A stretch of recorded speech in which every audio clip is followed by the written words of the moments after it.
En realidad, esta historia tiene varios comienzos. Me cuesta trabajo decidirme por uno, porque todos dan como resultado el comienzo.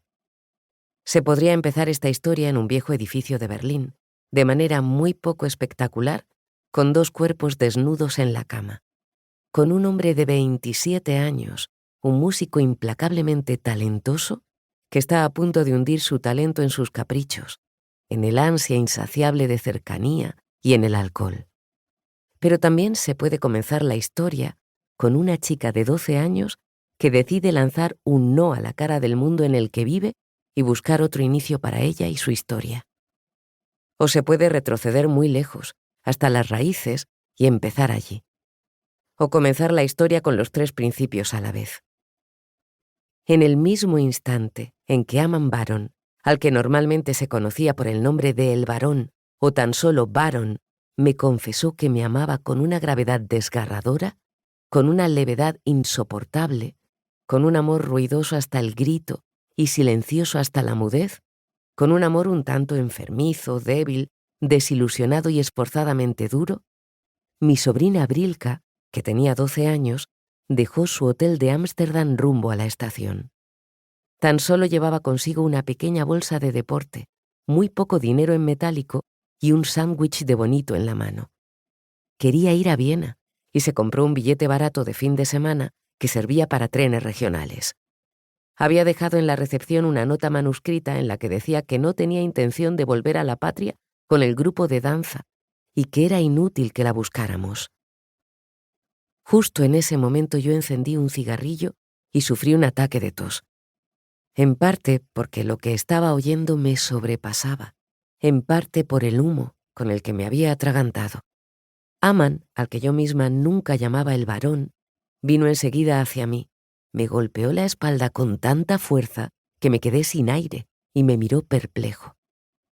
Aunque solo era 5 años más joven que yo, me sentía décadas mayor y además me encontraba en ese instante en el mejor camino para convertirme en un personaje trágico, sin que a nadie le llamara la atención, porque me había convertido en una maestra del engaño. Advertí la decepción en su rostro.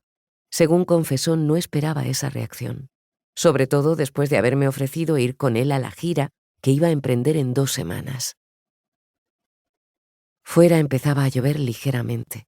Era junio, una tarde cálida de nubes ingrávidas que adornaban el cielo como pequeños copos de algodón.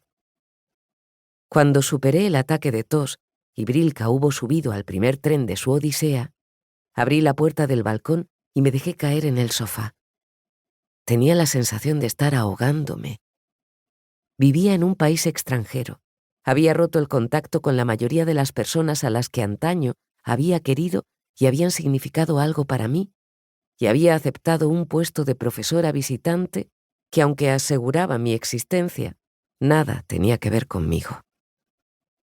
La noche en que él me dijo que quería ser normal conmigo, Brilka, la hija de mi hermana muerta y mi única sobrina, se encaminó hacia Viena, un lugar que había imaginado como su patria de elección, su utopía personal, y todo por cariño a una mujer muerta.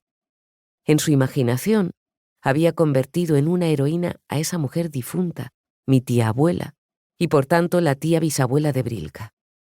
Tenía el plan de adquirir en Viena los derechos de las canciones de su tía bisabuela. Siguiendo las huellas de ese fantasma, esperaba la liberación y la respuesta definitiva al vacío que se abría en su interior. Pero yo entonces no sospechaba todo eso. Después de haberme sentado en el sofá y haber hundido el rostro entre las manos, después de haberme frotado los ojos y haber evitado la mirada de Aman todo el tiempo que pude, supe que iba a tener que volver a llorar. Pero no entonces, no en ese momento en el que Brilka veía pasar por la ventanilla del tren la vieja, nueva Europa, y por primera vez desde su llegada al continente, sonreía con indiferencia.